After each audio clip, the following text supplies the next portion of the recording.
कुछ समय पहले 12 मार्च 2023 को इंडिया वर्सेस ऑस्ट्रेलिया के बीच में एक टेस्ट मैच हुआ था।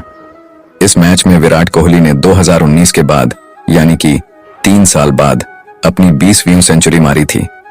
लेकिन विराट कोहली के फैंस का मानना है कि विराट कोहली का फॉर्म फिर से वापस आने के पीछे सिर्फ एक इंसान का हाथ है और वो है नियम करोली बाबा।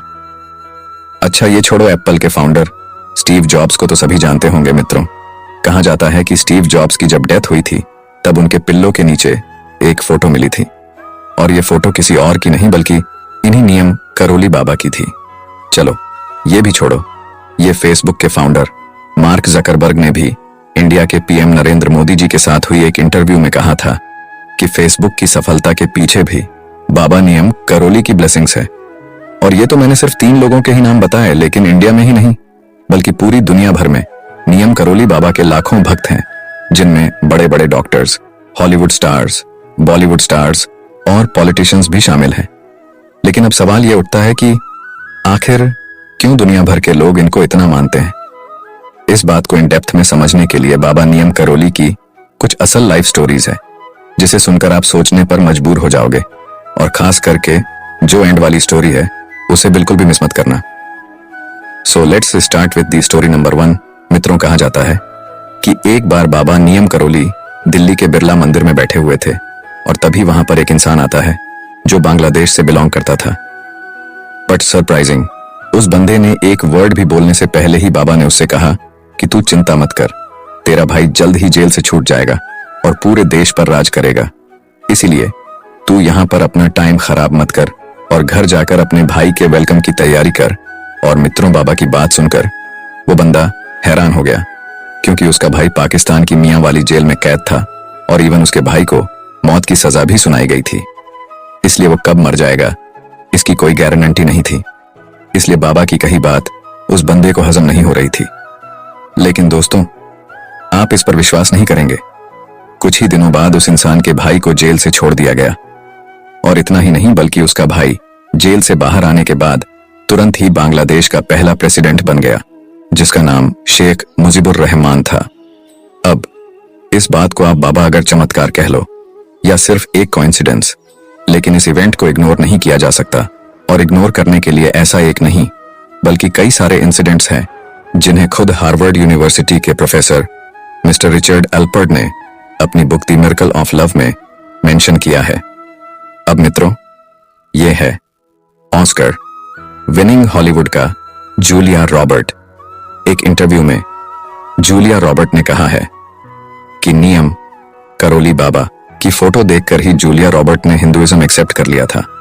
जूलिया को खुद भी नहीं पता चला कि बाबा की फोटो देखकर उसके साथ एग्जैक्टली क्या हुआ था। इस अंदर मैजिकल। और इतना ही नहीं बल्कि ये तक कहा जाता है कि स्टीव जॉब्स की लाइफ में जब बहुत सारे फेलियर आ रहे थे तो डॉक्टर लैरी ब्रिलियंट ने उन्हें बाबा नियम के विजिट करने की सलाह दी थी। और जब स्टीव जॉब्स इस जगह को विजिट करके वापस गए तो उन्होंने एप्पल कंपनी की शुरुआत की थी। और इवन ये तक कहा जाता है कि एप्पल का लोगो भी बाबा नियम करोली का फेवरेट फ्रूट एप्पल से ही इंस्पायर्ड है। वैसे एप्पल के लोगों के पीछे बहुत सी अलग अलग स्टोरीज हैं। एंड इवन स्टीव जॉब्स के कहने पर फेसबुक के फाउंडर मार्क जकरबर्ग भी इस कैंची धाम को विजिट करने गए थे। और ये बात खुद मार्क ने मोदी जी के साथ हुए एक इंटरव्यू में बताई थी। दोस्तों, नेक्स्ट स्टोरी उस बंदे की है जिसने स्टीव जॉब्स को नियम करोली बाबा के आश्रम में जाने के लिए सजेस्ट किया था। यह स्टोरी भी काफी इंटरेस्टिंग एंड रियल है। दोस्तों, यह स्टोरी है डॉक्टर लैरी ब्रिलियंट की, जो कि अमेरिकन एपिडेमियोलॉजिस्ट, टेक्नोलॉजिस्ट और एक ऑथर है, जिन्होंने WHO यानी कि वर्ल्ड हेल्थ ऑर्गेनाइजेशन की ये 1973 से लेकर 1976 तक काम किया था। एंड आई गारंटी की डॉक्टर लैरी ब्रिलियंट की स्टोरी सुनकर आपके रोंगटे खड़े हो जाएंगे। 1970 में लैरी ब्रिलियंट मेडिटेशन और स्पिरिचुअल एक्सपीरियंस के लिए उत्तराखंड के आए थे, जहां नियम करोली बाबा रहते थे। और 1970 में जब लैरी यहां पर आए थे तब वो सिर्फ एक फिजिशियन थे। जब एक दिन बाबा ने लैरी को बुलाकर कहा कि ये मेडिटेशन करना छोड़ दो और दिल्ली के WHO के ऑफिस में चिकन पॉक्स की बीमारी को क्यूर करने के लिए उन्हें हेल्प करो। अब दोस्तों, उस वक्त लैरी ना ही कोई एपिडेमियोलॉजिस्ट था और ना ही कोई एक्सपीरियंस्ड डॉक्टर था। इसीलिए WHO वालों ने लैरी ब्रिलियंट का एप्लीकेशन एक्सेप्ट ही नहीं किया। लैरी जब फिर से बाबा के पास वापस गया तो बाबा ने उसे फिर से अप्लाई करने को बोला और ऐसा मल्टीपल टाइम्स चलता रहा और हर बार लैरी का एप्लीकेशन रिजेक्ट कर दिया जाता था। लेकिन एक दिन बाबा के एडवाइस से लैरी ने WHO के मेंबर से कहा कि उन्होंने SA डॉक्टर ही नहीं बल्कि किसी भी पोजीशन पर हायर किया तो भी चलेगा और फाइनली WHO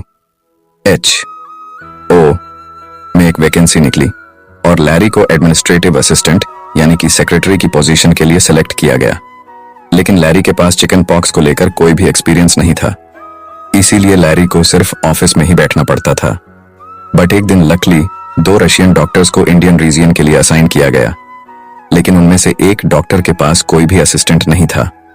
तो उस डॉक्टर के साथ फील्ड पर जाने के लिए लैरी को सिलेक्ट किया गया और अब इसके आगे जो हुआ वो सच में अनबिलीवेबल था। एक दिन लैरी ब्रिलियंट को वो चिकन पॉक्स प्रोग्राम के बारे में अवेयरनेस करने के लिए एक गांव में भेजा गया था और जब लैरी उस गांव के एक लोकल डॉक्टर के ऑफिस गया और उसने चिकन पॉक्स प्रोग्राम के बारे में बात की तो उस डॉक्टर ने लैरी को मना कर दिया, क्योंकि उस टाइम सभी डॉक्टर्स भी इस बीमारी से डरे हुए थे और उन्हें लगता था कि चिकन पॉक्स के पेशेंट्स को ट्रीट करना बहुत रिस्की और इम्पॉसिबल है। अब लैरी जब उस डॉक्टर के ऑफिस से निकले और निकलकर अपनी जीप में बैठ रहा था, तभी उस डॉक्टर ने देखा कि लैरी की जीप के डेंशरबोर्ड पर बाबा नीम करोली की फोटो लगी हुई थी और वो फोटो देखते ही उस डॉक्टर ने लैरी को फिर से ऑफिस में बुलाया, क्योंकि वो डॉक्टर बाबा के बारे में जानता था और उसने सुना हुआ था कि बाबा की कही हुई हर बात सच हो जाती है।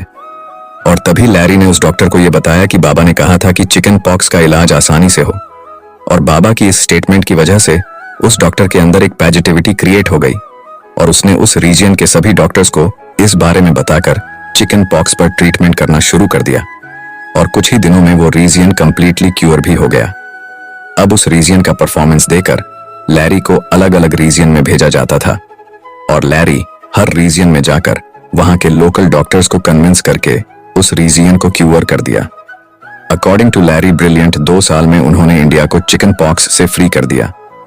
1974 में इंडिया में 80 से भी ज्यादा चिकन पॉक्स के केसेस थे।